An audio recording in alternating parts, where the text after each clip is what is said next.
NPWP. Kemudian juga ada kewajiban sebagai pekerja itu untuk mengikuti jaminan sosial tenaga kerja, Jamsostek. Itu peraturan pemerintah. Jadi dari perusahaan menyediakan 3,75%. Berapa? 3,75% dari pendapatan per bulan. Iya. Kemudian 2% Itu dari pribadi, Ustaz. Nah, jadi pribadi maksudnya? Setiap bulan itu dipotongnya 5,75%, 3,75 dari perusahaan, 2%-nya dari pegawai pekerja pribadi. Ya. Nah itu nanti setelah mencapai tahun tertentu, misalnya kita sudah tidak bekerja, itu bisa diambil Ustaz simpanan itu. Seluruhnya? Seluruhnya. Dengan pertambahannya? Iya, dengan pertambahannya. Otomatis nilai investasinya sudah pasti bertambah, Ustaz. Investasinya riba kan? Ya ada riba, ada tidak, itu tercampur Ustaz. Tapi pemerintah yang melakukan. Nah apakah ini halal? Terus apakah kita juga sebagai pekerja itu wajib punya NPWP itu harus kita bayar juga Ustaz pajaknya Ustaz. Assalamualaikum warahmatullahi wabarakatuh. Mengenai Jamsostek tadi, jaminan sosial tenaga kerja tadi, kan kita tidak bisa lari kan, dipaksa, ya apalagi kita namanya terpaksa, ilhaman ukriha wa qalbuhu bil iman, kecuali yang terpaksa dan dia yakin, karena umumnya pernah ada beberapa yang bertanya yang dia di perusahaan di bagian yang mengurus Jamsosteknya, itu dikembangkan dalam bentuk apa? Dana reksa. Dia mengatakan itu uang diserahkan ke dana reksa. Karena uangnya miliaran, triliunan itu uang, luar biasa. Kalau pihak pengelola di perusahaan tersebut bisa mengelola dengan cara syar'i, maslahat untuk mereka dan karyawannya, untuk semuanya, halal keuntungannya. Tapi dengan dana reksa, mereka jual saham, segala macam yang persyaratan jual beli sering tidak terpenuhi dalam akad-akad di bursa tersebut. Walhasil, pertambahannya, dan kemudian antum gak siap rugi kan? Kan uang tetap diambil, pasti akan kembali. Berarti ini akadnya akad apa dengan mereka? Pinjaman yang akadnya akad riba. Kecuali akadnya dengan mereka, nih silahkan dipotong dan segala macam, tetapi rugi-rugi untung-untung. Ini akadnya mudharabah dengan mereka. Tapi akadnya dengan perusahaan tadi, dengan Jamsostek tadi, bahwa uang antum pasti akan kembali sejumlah yang diambil dari Anda dan dari perusahaan. Tapi mengenai pertambahannya ini, berarti akadnya dari awal adalah akad riba. Ya. Akad riba, kan antum terpaksa, mau apa lagi? Ya. Apakah merusak kemudian akad bekerja di sana karena ada unsur ribanya? Boleh nggak antum bekerja yang setiap bekerja di perusahaan yang di sana ada Jamsosteknya, akan ditarik Jamsosteknya? Boleh atau tidak jadinya? Nggak boleh antum. Antum nggak ada Jamsosteknya, Pak. Nggak ada, kecuali antum jadi pegawai perusahaan kecil kan tidak ada kewajiban itu kan. Seperti pribadi atau di bawah berapa orang Pak? Biasa 20 berapa? Di bawah 25 pegawai itu bisa. Mana perusahaan kecil yang gajinya besar? Jarang kan. Antum kan pengen gaji gede juga. Perusahaan kecil itu gaji nggak ada yang jarang yang besar. Ya. Maka masih ingat antum kaidah tabai, kaidah pengikut, asuransi dan riba juga ada kan. Ketika jual beli dengan akad riba, akadnya mana yang pengikut dan mana yang asal. Kalau tujuan antum masuk kerja tadi, ini enak kerja di sini karena ada Jamsosteknya. Yang di sana saya nggak mau kerja karena nggak ada Jamsosteknya. Tujuan berarti antum bekerja di sini apa? Jamsostek kan? Atau karena di sini sama saja, ada tabungan pensiunannya besar. Karena antum pensiunnya bertambah kan dengan cara riba. Dan dia dipotong dari gaji antum juga.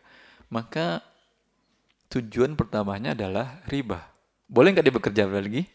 Tidak. Kalau antum bekerja, saya bekerja jasa yang mubah. Saya dipotong, saya tidak setuju sebetulnya. Saya sampaikan mereka nggak setuju, tapi mereka dipaksa saya untuk hal ini. Jelas bisa dibedakan. Kalau nggak bisa kerja antum Parno.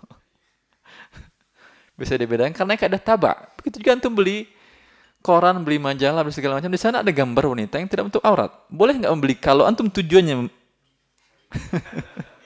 ini koran hari ini mana yang paling cantik gambarnya? Boleh nggak ini antum beli koran ini lagi? Tidak. Karena tujuan antum adalah yang haram. Kalau antum beli mana berita yang paling bagus, uraiannya dan paling akurat datanya, itu yang antum cari. Kan nggak mungkin nggak ada gambar itu nggak mungkin kan, nggak ada kan. Manfaat yang bermanfaat maka mubah. Tapi kata Syekh Muhammad Utsaimin, antum diwajibkan untuk mencoret mereka. Tapi kalau setiap beli antum mencoret, kata beliau, menjadi susah juga nggak masalah insya Allah. Karena hidup antum di zaman yang aneh. Taib. Jelas ini bisa dibedakan dalam semua kaidah seperti ini. Maka untuk bekerja tadi insya Allah tidak masalah. Bila tujuan antum ini berbeda. Karena sebanyak orang kenapa jadi PNS tujuannya pensiunan. Kenapa di sana ada jam sosteknya. Kalau ini tujuan dia, berbeda hukumnya dia masuk bekerja tadi dengan orang yang mubah. Yang bekerja, saya adalah ingin menafkahi anak istri saya, kewajiban saya. Kafa bil mar'i isman ayyudhi'a man ya'ul. Bahwa sangat besar dosanya orang-orang yang menyia-nyiakan anak-anak dan istrinya, orang-orang yang mereka nafkahi, ataupun orang tua yang mereka nafkahi. Menafkahi dirinya, menafkahi orang yang wajib dinafkahi, orang tuanya dia, yang sudah tidak mampu, kemudian anak-anak dan istrinya dia, lalu tidak bekerja. Dosa besar. Dia tujuannya untuk memberikan nafkah saja. Tapi tidak mungkin didapatkan perusahaan, walaupun ada tapi sangat susah, dan tidak seimbang dengan jasa dan kemampuan dia. Artinya kemampuan dia dibutuhkan untuk perusahaan besar.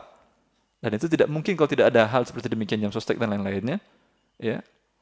Maka tujuannya sekarang adalah tujuan yang mubah dan berpahala di sisi Allah Subhanahu wa taala. Kemudian ada ini dia tidak mau sebetulnya. Saya tidak mau ini. Kalau uang saya simpan kembalikan sekian. Karena saya tidak mau akad riba. Tapi dia mau tidak mau tetap akan dipotong. Mau apa lagi? Bekerja dan halal. Nanti ketika terima uangnya, sebesar uang Anda 5% tadi dari gaji, perhitungkan. Itu jelas halal. Milik Anda dan milik perusahaan yang diberikan, hibahkan kepada karyawannya. Pertambahannya ini, pertambahan riba. Jelas tentu. Ambil dan lihat kondisi Anda. Bila Anda orang yang mampu cukup dengan simpanan selama ini dan usaha yang lain yang memajukan Anda, maka pertambahannya tadi sedekahkan kepada fakir miskin. Tapi bila Anda umpamanya orang fakir miskin juga, bersyukurlah kepada Allah. Karena Allah memberikan rezeki Anda dengan cara ini. Ya. Jelas ya teman-teman. Yang mengenai NPWP tadi, wajib sekarang pekerja. Setiap warga. Arti pekerja itu apa? Setiap warga atau yang bekerja? Kalau saya kan nggak ada kerja. Oh, saya si dosen sebetulnya sih. Semua yang berpenghasilan 2 juta minimal itu wajib punya. Walaupun tidak ada kontrak kerjanya dia. Wajib. Waduh, dikejar anaknya.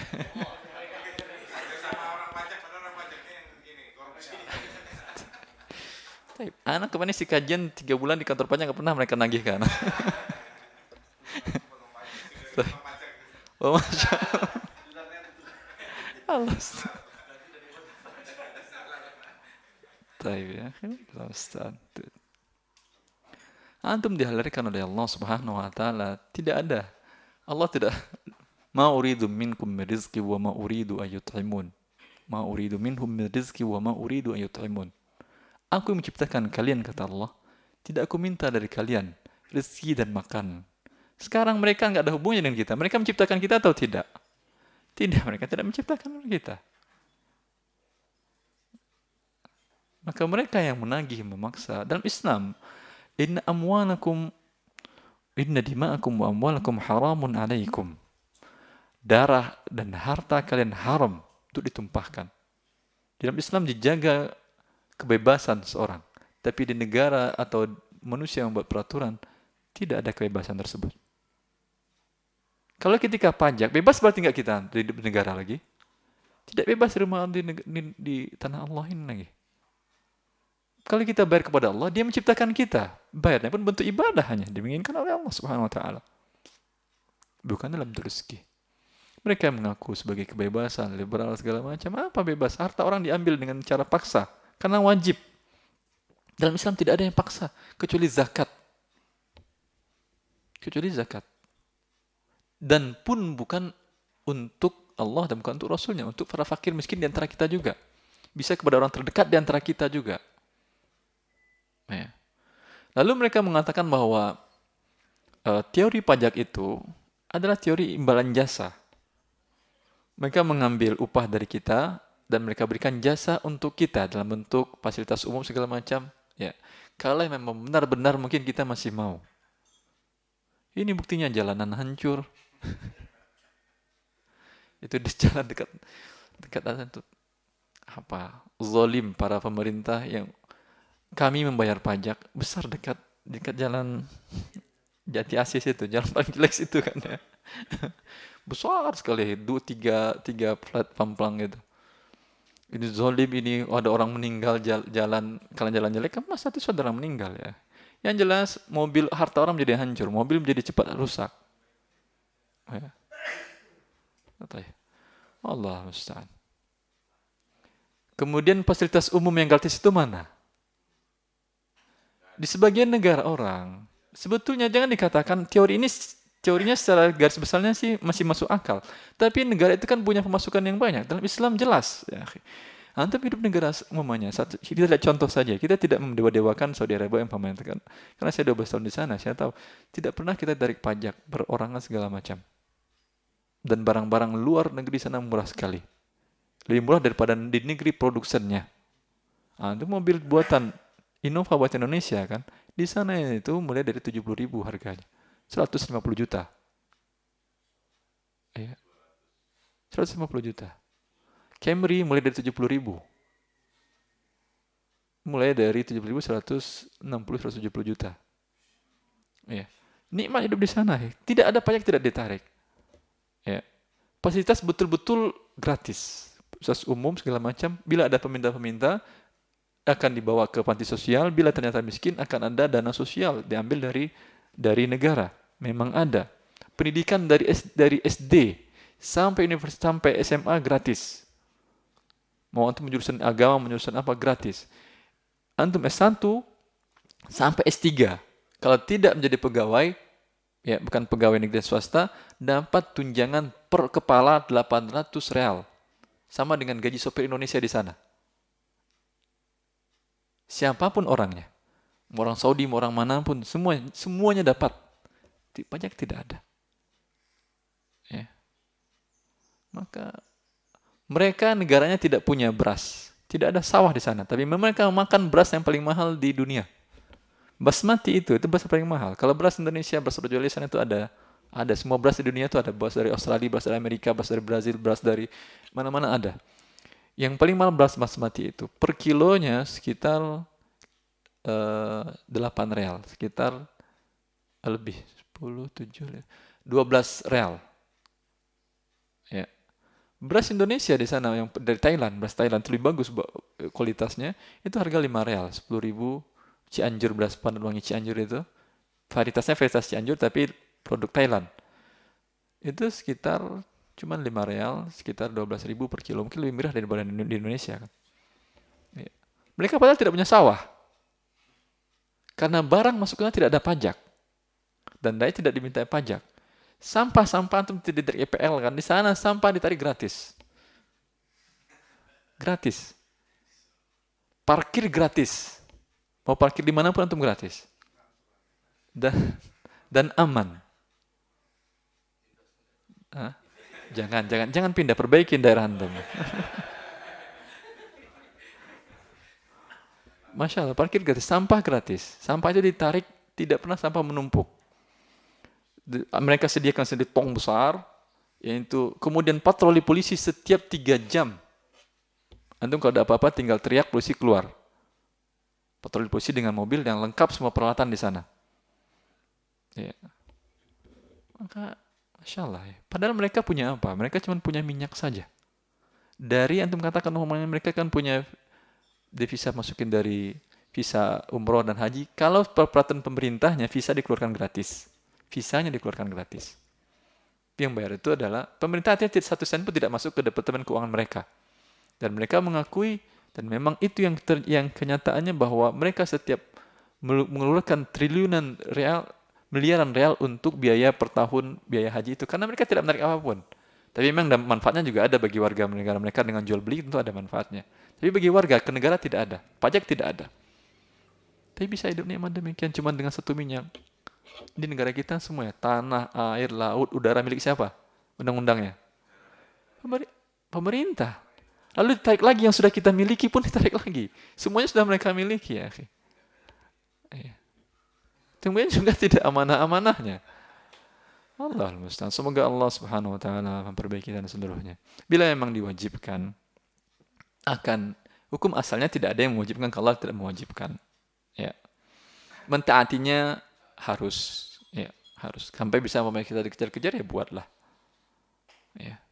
Walaupun itu sebuah kezaliman, maka Rasulullah mengatakan bahwa akan ada di antara kalian nanti di akhir zaman pemimpin yang zalim. Maka taatilah mereka. Ketaatan selagi tidak dalam maksiat ya. Taatilah mereka. Wa in daraba dhahrak wa in akhadha malak. Sekalipun dia akan memukulmu, sekalipun akan merampas hartamu, tetap kita mentaatinya. Tidak boleh kita memberontak dan keluar dari ketaatan dalam satu hal yang baik. Jelas ya itu.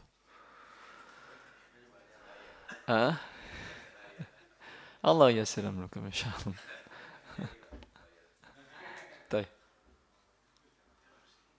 Karena bila antum tidak bayar, bila banyak yang lari, tahun depan NPWP dinaikkan lagi sama mereka. Bila memang kita selamat umpamanya, maka ini dikatakan oleh Syekh Ibnu Taimiyah dan dinamakan dengan kalaf. Maka Syekh Ibnu Taimiyah menganjurkan muslim bila diwajibkan oleh negara kalaf. Dahulu ada di masa susah, perang, kemudian tidak ada pemasukan pemerintah negara khilafah, maka diwajibkan untuk mengambil ditarik kalaf namanya, misal pajak seperti sekarang. Tetapi para ulama mensyaratkan bahwa kalaf ini sifatnya temporer, sesuai dengan kebutuhan. Kalau negara sudah mampu, tidak boleh lagi mereka mengambil. Dan bila tidak butuh lagi, tidak ada perang, tidak ada ini, tidak boleh mereka ambil. Untuk pembangunan jalan, untuk pembangunan Islam, banyak Islam dengan cara wakaf, dengan cara harta negara, banyak. Salah satu universitas besar, Al-Azhar itu dibangun sampai dengan wakaf. Semua pendidikan gratis. Dan sekolah tersebut pernah membiayai negara dengan wakafnya. Kaum muslimin siap berwakaf. Karena mereka tahu ini adalah sedekah jariah. Berapa banyak pesta semua yang diwakafkan kaum muslimin. Tanahnya silahkan bikin pasar, wakaf. Tapi kemudian istiqlal dimanfaatkan oleh orang yang tidak amanah kepada Allah Subhanahu wa taala. Di masa bahkan dalam beberapa buku sejarah dijelaskan bahwa sekitar masa ketika 87 Hijriah, di mana kaum muslimin memiliki banyak wakaf, ada setiap pengunjung, karena di waktu itu yang paling mulia adalah para menuntut ilmu agama. Setiap pengunjung sebuah perpustakaan pribadi, itu pakaiannya dicuciin, makan diberikan. Setiap pengunjung. Ada beberapa lama di sana silakan, ada diberikan di rumah penginapan. Begitu kemuliaan mereka terhadap para, itu dengan wakaf, tidak ada satupun dari uang negara. Uang negara hanya Baitul Mal untuk perang, untuk kemaslahatan umum. Ya. Sebetulnya bisa dan bisa sekali. Ya. Karena Allah Subhanahu wa taala memberikan harta kepada manusia sesuai untuk mereka. Allah sangat adil. Yang tidak adil itu adalah manusia itu sendiri dalam mengatur satu dengan lainnya. Ya. Bila dalam demikian sudah diwajibkan, dikhawatirkan kalau kita tidak nurutin, kurang pendapatan negara, akan ditambah lagi kewajiban pajaknya, akan ditarik lagi dengan yang lain, kita menzalimi yang lain namanya kan. Pokoknya kita nih, sekitar di 30 orang masing-masing, bagaimana kalau kita bersepakat untuk iuran sekian, untuk kemaslahatan bersama.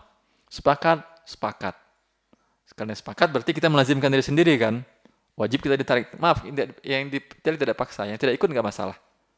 Tapi yang mau ikut harus melazimkan dirinya, maksa dirinya. Iya, setuju sekian orang. Ya. Nyumbang terus untuk kemaslahatan bersama umpamanya. Kemudian ada yang satu, saya besok ya. Kan berkurang kan? Berkurang untuk kebutuhan. Nah kalau begini nggak bisa, ini kita tambahkan lagi ini. Biaya kalau tadi umpamanya per 10.000, kita tambahkan lagi per 12.000 untuk menutupi kekurangan tadi. Ya. Maka Anda bisa lari umpamanya. Tidak bayar. Ya. Maka besoknya akan ditambah persennya, dinaikkan agar tercukupi anggaran mereka. Wallahu ta'ala alam. Silakan satu pertanyaan lagi. 1, 2. Fadal.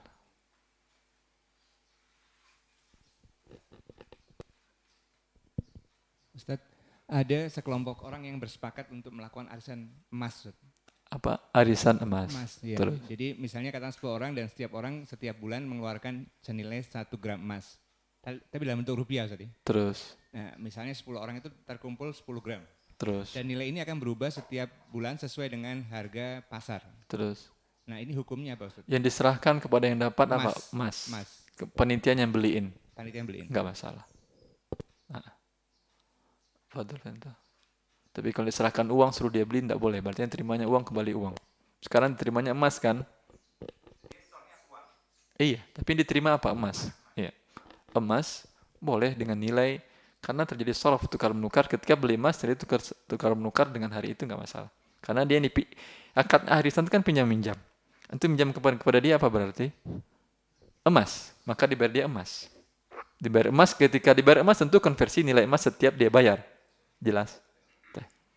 Assalamualaikum Ustaz. Assalamualaikum warahmatullahi. Melanjutkan dari Pak Parmono, ini mengenai apa di kantor saya juga ada dana pensiun. Dana pensiun tiap bulan saya dipotong. Cuman masalah saya gini, pertanyaan saya, tiap tahun ada laporan keuangan. Nah, apakah dana yang telah dibekukan itu yang sebenarnya milik saya ada zakatnya? Zakatnya. Karena sudah nisab dan haul. Assalamualaikum. Ya, pertanyaan penting. Ini dibahas dalam lembaga fikih internasional tentang zakat amwal taqa'ud, harta pensiunan atau harta seperti yang tadi. Apakah sudah ada zakat atau belum? Dalam hal ini khilaf dalam pendapat yang terkuat wallahu taala alam, karena tidak bisa Anda ambil kan. Berbeda dengan simpanan yang bisa Anda ambil setiapnya itu sama dengan uang di tangan Anda. Sekarang ini kan tidak bisa Anda ambil. Maka tidak ada zakatnya kecuali setelah Anda terima. Setelah Anda terima, maka dikeluarkan zakat untuk sekali saja. Jelas. Untuk sekali saja. Tapi bukan demikian bersih semuanya. Kan zakat artinya membersihkan harta kan. Antum keluarkan. Kemudian yang riba itu jadi bersih halal tidak. Pisahkan dulu ribanya. Riba karena nggak ada zakatnya. Mana yang pertambahan bunga ribanya pisahkan. Mana yang antum memperoleh perusahaan tadi milik antum. Ini baru dizakatkan. Kenapa? Fadal ya. Iya.